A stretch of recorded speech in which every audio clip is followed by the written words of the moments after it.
আজকে বিকেল থেকে মনটা একটু খারাপ ছিল। বিকেল থেকে সন্ধ্যা পর্যন্ত ননস্টপ কান্না করেছি, আর আমার কান্না দেখে আমার বাচ্চারাও কান্না শুরু করে দিয়েছে। যাই হোক, গত সপ্তাহে জামাই সিলেট গিয়েছিল, আর সিলেট থেকে বেশ কিছু পরিমাণ চকলেট এনেছে, সাথে এনেছে ইন্ডিয়ান বাসমতি চাল। সিলেটে ইন্ডিয়ার জিনিসগুলো যে এত কম দামে পাওয়া যায় সেটা কখনোই জানতাম না। বাসমতি চালগুলো কিন্তু আমাদের এখানে অনেক বেশি প্রাইসে কিনতে হয়। চালের দাম তুলনামূলক কম দেখে আমার খুব টেস্ট করতে ইচ্ছে করছিল যে আসলে বাসমতি চালগুলো অরিজিনাল কিনা। সেই জন্য যেদিন এনেছে সেদিনই বিরিয়ানি রান্না করে ফেললাম। এই সব কিছু নিয়ে থাকছে আজকের ব্লগটি। হ্যালো এভরিওয়ান, আসসালামু আলাইকুম, ওয়েলকাম করছি আমার আজকের ভিডিওতে। আশা করছি ভিডিওটির সাথে থাকবে। আমার সাথে এমন ঘটনা ঘটবে কখনোই কল্পনা করি নাই। যে জিনিসটাকে আমি আমার স্বপ্ন হিসেবে দেখেছি, যে জিনিসটা আমার কাছে অনেক বেশি ইম্পর্টেন্ট, সেই জিনিসটা আমাকে আজকে অনেক বেশি কান্না করিয়েছে। কি জন্য আমার মনটা এতটা খারাপ হয়েছিল এবং আমার চোখের পানি চলে এসেছিল তা অবশ্যই শেয়ার করব। তার আগে শেয়ার করিনি জামাই সিলেট থেকে কি কি নিয়ে আসলো। সিলেটে ইন্ডিয়ার বেশ কিছু জিনিস নাকি অনেক কম প্রাইসে বিক্রি করা হয়, তো জামাই অনেক কিছু আনতে চেয়েছিল, তবে আমি আনতে নিষেধ করেছি। বিশেষ করে কসমেটিক্স গুলা কম দামে আনলে আমার কাছে মনে হবে যে এগুলা ভেজাল, তাই কসমেটিক্স আনতে নিষেধ করছি। তবে অনেকগুলো ইন্ডিয়ান চকলেট আনতে বলছিলাম এবং সে নিয়েও আসছে। আর এই চকলেট গুলা কিন্তু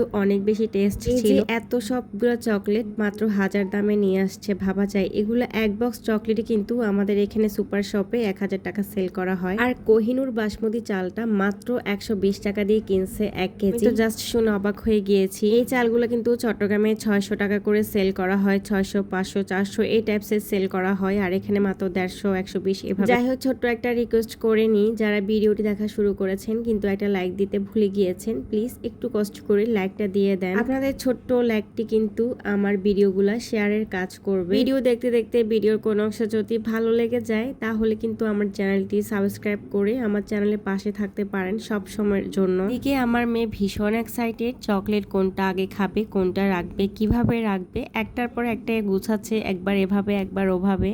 আর আমার বাপ যেন বেশ খুশি, ও কোনটা ধরবে বোনের আগে। ভাই বোনে কারাকারি লেগে গেছে চকলেটস নিয়ে। আর এদিকে আমার ভাইও দেখেন পেছনে বসে আছে, ও কিন্তু চকলেট খাওয়ার জন্য অধীর আগ্রহে ওয়েট করতেছে কখন চকলেট খাবে। যাই হোক, চকলেট গুলাকে আমি ভেবেছিলাম বক্সে করে ফ্রিজে রাখবো, পরে দেখি যে বক্সের মধ্যে সবগুলা চকলেটের জায়গা হবে না। প্রথমে বক্সে রাখতেছিলাম চকলেট গুলা, পরে জায়গা হয়নি দেখে সবগুলা চকলেট বক্স থেকে আবার প্যাকেটে রেখে দিলাম, আর প্যাকেটে করে কিন্তু ডিপ ফ্রিজে সংরক্ষণ করলাম। ভিডিওটি ছিল গত শুক্রবারের। আর যাই হোক, জামাই আসার সময় খাসির পায়া আর নানডুটি এনেছিল, আমাকে আগে বলে রাখছে নাস্তা না বানানোর জন্য। তো আমিও বেশ খুশি ছিলাম। সকালবেলা নাস্তা বানাতে আমার খুবই বিরক্ত লাগে, আমার সব কাজ করতে ভাল লাগে, শুধু নাস্তা বানাতেই অসহ্য লাগে। এদিকে দেখি আমার বাপজান খেলনাপাতি একদম বিছানায় ছড়াই ছিটে রাখছে এলোমেলো করে, তো খেলনাগুলো একটু ঝুড়িতে রেখে দিলাম। যেহেতু সেদিন শুক্রবার ছিল আর শুক্রবারে একটু ভালো মন্দ খাবার তো চলে, তাই চিন্তা করলাম যে নতুন এই চালগুলা দিয়ে পোলাও রান্না করব, সাথে চিকেন ভুনা করব। সাদা পোলাওয়ের সাথে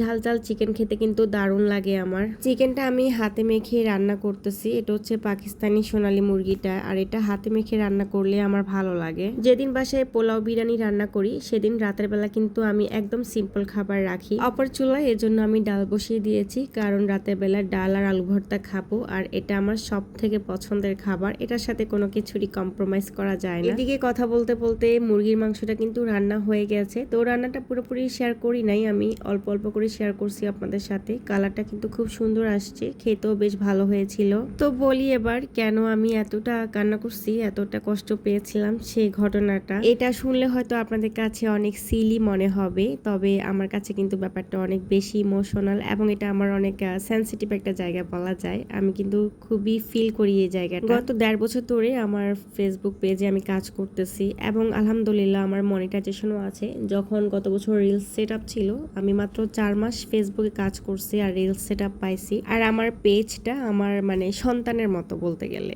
আমার 2 সন্তান যেমন, আমার ছেলে মেয়েরা যেমন, তেমনই কিন্তু আমার ফেসবুক পেজটা, আমার পেজটাকে আমি অনেক বেশি ভালোবাসি। কেন ফেসবুক পেজটা আমার সন্তানের মতো সে ব্যাপারটাও শেয়ার করি। তো আমি একজন লয়ার এবং আমি কোর্টে রেগুলার প্র্যাকটিস করতাম, তো আমার গত বছর প্রেগনেন্সির জন্য আমার কোর্টে যাওয়া বন্ধ হয়ে যায়, আর আমার ছেলের এখনো 2 বছর হয়নি, তাই কোর্টে জয়েনও করতে পারতেছি না। তো পুরো প্রেগনেন্সির সময়টা কিন্তু আমার বেকার অবস্থায় থাকার কথা ছিল, তবে আমি তখন আমার পেজে সময় দিয়েছি। আমার পেজটা কিন্তু অনেক আগে থেকে ছিল, বাট ওটাতে কখনো আমি কাজ করি না, এবং এই পুরো প্রেগনেন্সি জুড়ে আমার পেজ আমার সাথে ছিল। আমি খুব ভালোভাবে কাজ করেছি, 4 মাসের মধ্যে সেট আপ পেয়েছি, এবং আলহামদুলিল্লাহ ফেসবুক পেজ থেকে আমি অনেক ইনকামও করতে পেরেছি। অনেকে ভাবতে পারেন যে ফেসবুক পেজে এখন তেমন কোনো ইনকাম নেই, তবে আমি এখনকার কথা বলছি না, কন্টেন্ট মনিটাইজেশন পাওয়ার আগের কথা বলতেছি। তখন রিলস সেট আপ ছিল, আর রিলস থেকে কিন্তু তখন প্রচুর টাকা দিত।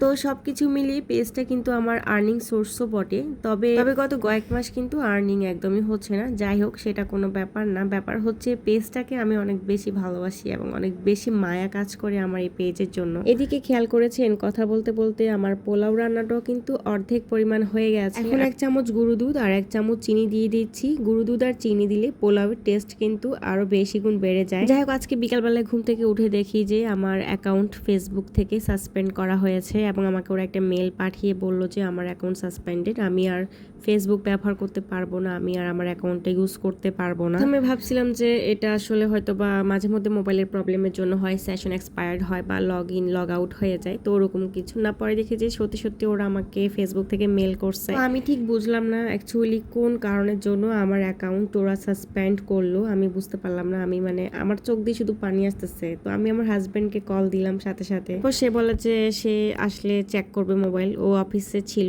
তারপর আমি তো কোনোভাবে ওয়েট করতে পারতেছিলাম না, আমি তো কতভাবে যে ঘাটাঘাটি শুরু করে দিয়েছি। যে এদিকে ফোনে আমার কান্নাকাটি দেখে আমার জামাই হাসাহাসি করা শুরু করে দিয়েছে। ফেসবুকের জন্য কেউ কান্না করে? অ্যাকচুয়ালি আমি আমার অ্যাকাউন্টের জন্য কান্না করতেছিলাম না, আমি আমার শখের পেজটার জন্য কান্না করতেছি।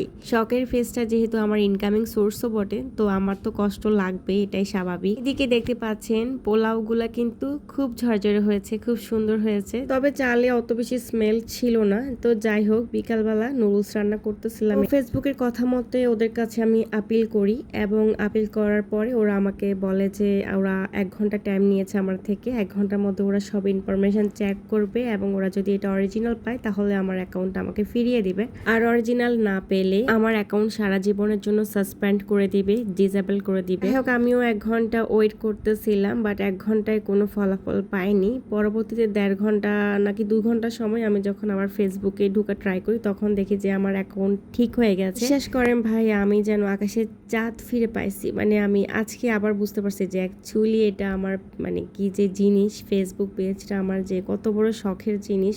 এই জিনিসটা হারাইলে যে আমার আজকে কি হইতো, আমি কান্না করতে করতে যে আমার কি অবস্থা হইতো, আমি নিজের কোনোভাবে মানে মানাইতে পারতাম না পেজের জন্য, আমি এতটা ক্রেজি। সন্ধ্যার সময় নুডলস দিয়ে নাস্তা করেছিলাম আর চা খাচ্ছিলাম, তো এটাই ছিল কান্নার কারণ। তো ব্যাপারটা হয়তো আপনাদের কাছে খুব ইজি বা সিলি ম্যাটার হইতে পারে, তবে বিশ্বাস করেন ভাই, আমার কাছে এটা অনেক বেশি মানে ইমোশনাল, অনেক বেশি সেনসিটিভ। এই যে আমার বাবাকে দেখতে পাচ্ছেন, ঠিক এরকমই আমার পেজটা।